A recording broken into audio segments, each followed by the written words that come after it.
বার্তা ছড়িয়ে ফটোকার্ডের মাধ্যমে সোশ্যাল মিডিয়ার মাধ্যমে ক্যাম্পাস পরিস্থিতি উত্তপ্ত করতে চায়। দেশের রাজনীতির আঁতুড়ঘর সেই ঢাকা বিশ্ববিদ্যালয়ে যদি অস্থিতিশীল পরিবেশ বিরাজমান থাকে তাহলে সারা বাংলাদেশে এর প্রভাব থাকে। আমরা বাংলাদেশ জাতীয়তাবাদী ছাত্রদল আপনাদের মিডিয়ার মাধ্যমে সারা বাংলাদেশের মানুষকে এবং সারা বাংলাদেশের শিক্ষার্থীদেরকে আমরা এই ব্যাপারে আমরা আশ্বস্ত করতে চাই, আগামীতে বিগত সময়ের মতো আমাদের যদি কোনো ভুল ত্রুটি হয়ে থাকে আপনারা আমাদের চোখে আঙ্গুল দিয়ে দেখিয়ে দেবেন, অবশ্যই যৌক্তিকভাবে। আপনারা যদি আমাদের যৌক্তিক সমালোচনা করেন অবশ্যই আমরা সাদরে গ্রহণ করব এবং আমাদের ভুল ত্রুটিগুলো আমরা কিভাবে সমাধান করা যায়, কিভাবে করলে আমরা আগামীতে 100% সফলভাবে আমাদের পরিকল্পনা কর্মসূচিগুলো বাস্তবায়ন করব সেই ব্যাপারে আমরা অঙ্গীকারাবদ্ধ। একই সাথে আমি আবারও বলছি, বাংলাদেশ জাতীয়তাবাদী ছাত্রদলের দ্বারা কোনো বিশ্ববিদ্যালয়ের কোনো শিক্ষার্থী কখনোই কোনো হেনস্থার শিকার হবে না, হবে না, হবে না। আমি আপনাদের আবারও বলি, বাংলাদেশ জাতীয়তাবাদী ছাত্রদল সবসময় শিক্ষার্থী বান্ধব ক্যাম্পাস বিনির্মাণে বিগত সময়ে আন্দোলন সংগ্রাম করে এসেছে।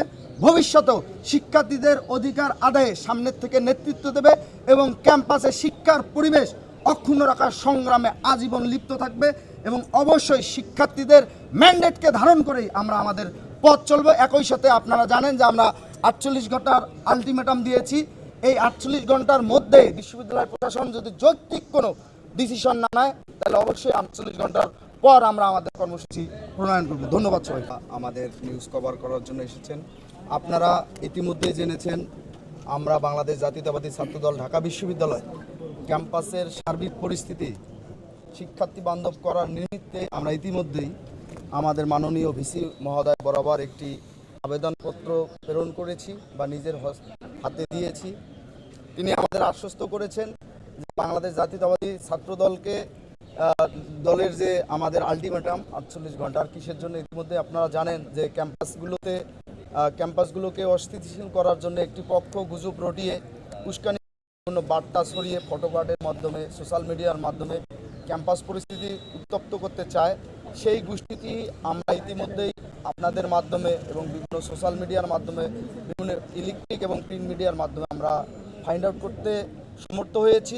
আমরা স্পেসিফিক যে কয়েকজন ব্যক্তির নামে আমরা অভিযোগ পেয়েছি সেই ব্যক্তিগুলোকে আমরা আমাদের ভিসি মহোদয়ের কাছে জানিয়েছি যে কারা কারা এই উস্কানিমূলক কথাবার্তা ছড়ানোর জন্য জড়িত। আপনারা জানেন বাংলাদেশ জাতীয়তাবাদী ছাত্রদল মেধা মনন সৃজনশীলতার সর্বোচ্চ চর্চা করে আজকের এই জায়গায় দাঁড়িয়েছে এবং 5 আগস্ট পরবর্তী একটি সরকার আমরা দেখেছি এবং 5 আগস্ট পূর্ববর্তী একটি সরকার ছিল। সেই সরকারটি আপনারা তো সবাই জানেন ফেসিবাদের সেই সরকারের সময় আমরা বাংলাদেশ জাতীয়তাবাদী ছাত্রদল সহ বাংলাদেশের গণতান্ত্রিক প্রগতিশীল কোনো ছাত্র সংগঠনেই সঠিকভাবে রাজনৈতিক চর্চা করতে পারিনি। ক্যাম্পাসগুলোতে তার গণতান্ত্রিক যে অধিকার সেই অধিকার চর্চা করতে পারেনি। 5 আগস্ট পরবর্তী সময়ে আমরা ডক্টর মোহাম্মদ ইউনূসের সরকারের নেতৃত্বে যে সরকার গঠিত হয়েছিল সেই সরকারকে আমরা আমাদের জায়গা থেকে সর্বোচ্চ সহযোগিতা করার চেষ্টা করেছি। বাংলাদেশ জাতীয়তাবাদী দল বিএনপি তার অতীতেও সরকার পরিচালনা করার ইতিহাস আছে খুব ভালোভাবে, যেহেতু এই সরকারটি গঠন হয়েছে এবং 5 আগস্ট পরবর্তী সময়ে যে আমাদের বাংলাদেশ জাতীয়তাবাদী বাংলাদেশের যে সর্বোচ্চ বিদ্যাপীঠ ঢাকা বিশ্ববিদ্যালয়ে একটি প্রশাসন নিয়োগ হয়েছিল সেই প্রশাসনেরও পরিবর্তন হয়েছে। আমরা বিশ্বাস করতে চাই যেহেতু একটি প্রকৃত অর্থেই গণতান্ত্রিক সরকার প্রতিষ্ঠিত হয়েছে, এই পরিবেশে কেউ যদি মবকে উস্কে দিয়ে বা উস্কানিমূলক কথাবার্তা বলে পার পেয়ে যায়, এই বিশ্ববিদ্যালয় প্রশাসন যে নিয়োগকৃত প্রশাসন বহাল তবিয়তে থাকা সত্ত্বেও তাহলে বাংলাদেশ জাতীয়তাবাদী ছাত্রদল মুখ বুজে সহ্য করে থাকবে না। অবশ্যই আমরা তাদের প্রতিহত করব। আমরা চাই বাংলাদেশ জাতীয়তাবাদী ছাত্রদল সবসময় গণতন্ত্র বিশ্বাসী এবং গণতন্ত্রপন্থী একটি ছাত্র সংগঠন। এই সংগঠনটি বিগত সময়ে বাংলাদেশের মানুষের অধিকার আদায়ের সাথে দেশের স্বাধীনতা এবং সার্বভৌমত্ব রক্ষার স্বার্থে সবসময় সামনের থেকে নেতৃত্ব দিয়েছে। আপনারা জানেন বিগত জুলাই আগস্টের গণঅভ্যুত্থানে আমাদের 142 জন নেতাকর্মী সমর্থক শহীদ হয়েছে এবং অসংখ্য হাজারো নেতাকর্মী সমর্থক আহত হয়েছে, পঙ্গুত্ব বরণ করেছে।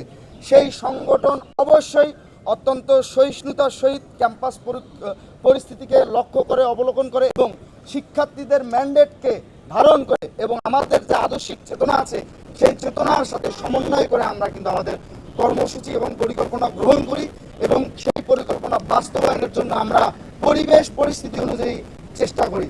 আমরা বিশ্বাস করতে চাই বিশ্ববিদ্যালয়ের মাননীয় ভিসি মহোদয়, আমরা যে অভিযোগ তার কাছে দায়ের করেছি, তিনি আমাদের আশ্বস্ত করেছেন তিনি 48 ঘন্টার মধ্যে তিনি খতিয়ে দেখবেন এবং তিনি তার যথাযথ ব্যবস্থা করেছেন।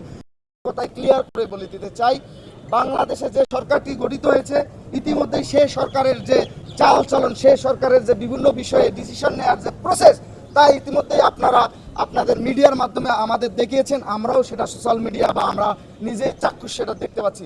বিভিন্ন নেতাকর্মী সমর্থক আছে, তাদের সবাইকে আমি উদাত্ত আহ্বান করব, আমাদের রাজনৈতিক চর্চা করতে গিয়ে কোনো শিক্ষা করার পরিবেশ নষ্ট না করি। আমরা সেই দিকে সচেতন থেকে এবং শিক্ষার্থীদের ম্যান্ডেটকে মাথায় সম্পূর্ণরূপে ধারণ করেই আমরা আমাদের রাজনৈতিক গতিপথ নির্ধারণ করি।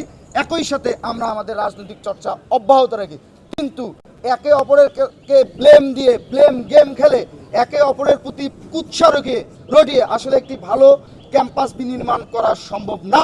আর আপনারা জানেন